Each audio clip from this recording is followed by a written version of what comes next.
Bonjour. Bon, la restauration du Bastion du Dauphin, c'est une longue histoire. Quand on a été élu, on a fait un petit peu le bilan de la situation et les projets pour les années à venir. Donc on a réglé des problèmes d'urgence comme le Bastion de la Reine, les chauguettes du Jardin des Sorcières. Il y avait parallèlement à ça deux autres dossiers majeurs. Le Pont Saint-Pierre et le bastion du Dauphin. Le bastion du Dauphin, c'est un très gros chantier. Bon, on avait eu des travaux d'urgence dessus puisque l'eau avait, dans le cas du déplacement de la tête, l'eau avait grugé les fondations et donc il avait fallu déjà faire des travaux pour essayer de régler ce problème-là. Donc nous avons profité du plan de relance du gouvernement pour faire une demande. Donc on avait été voir avec la DRAC quelles étaient les urgences. Et bon, le bastion du Dauphin arrivait donc premier de la liste. Donc on a été chercher l'argent après de très très longues discussions avec le sous-préfet à la relance. On en a obtenu 500 000 euros. Ensuite, en partenariat avec la Fondation du patrimoine, on a fait une demande à la Fondation Bern et bon, j'ai d'ailleurs rencontré Stéphane Bern à ce propos et on a obtenu 238 000 euros. La région et le département qui participent, puisqu'à chaque fois qu'il y a un travail sur les remparts de restauration, la région et le département participent au financement. Donc voilà, le problème de l'argent était pratiquement réglé.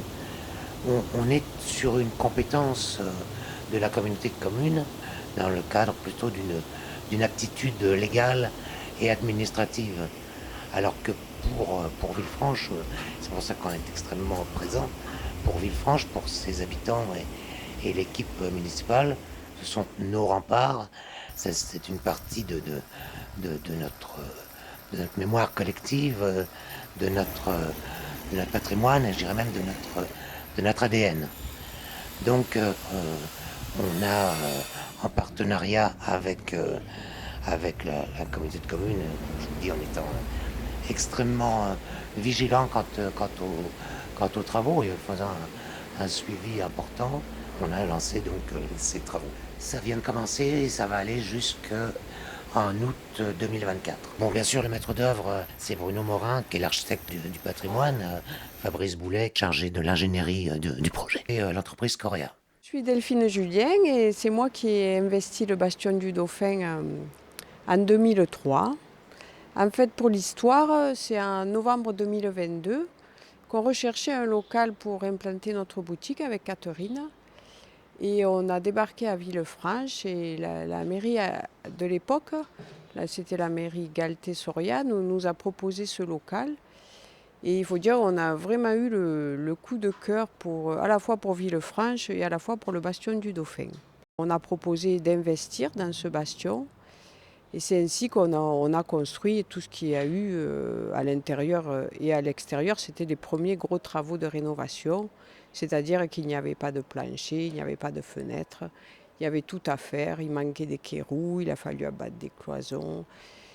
Et on s'est porté volontaire et ça a été un véritable engouement pour la municipalité, les architectes des bâtiments de France, qui nous ont donné l'accord absolu.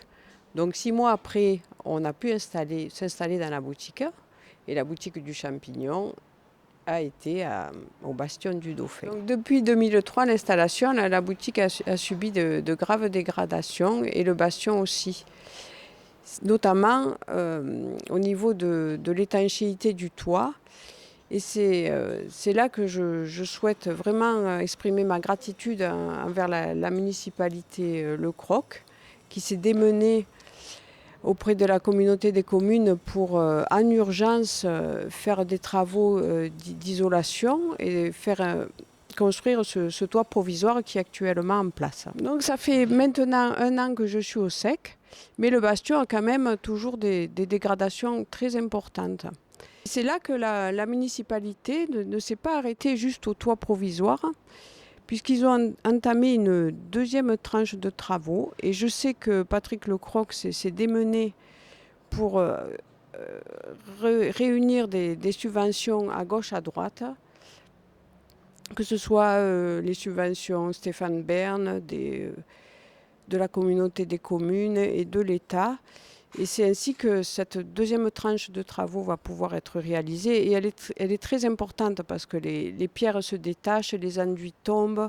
Il y a des herbes folles de partout et notamment des plantes invasives comme des vernis du Japon, du sénesson du Cap. Et ça décroche les pierres. Ces travaux sont fondamentaux pour la durabilité de ce monument extraordinaire. Et que j'ai hâte d'accueillir mes clients dans ce nouveau bastion rénové, plus sûr et plus beau que jamais.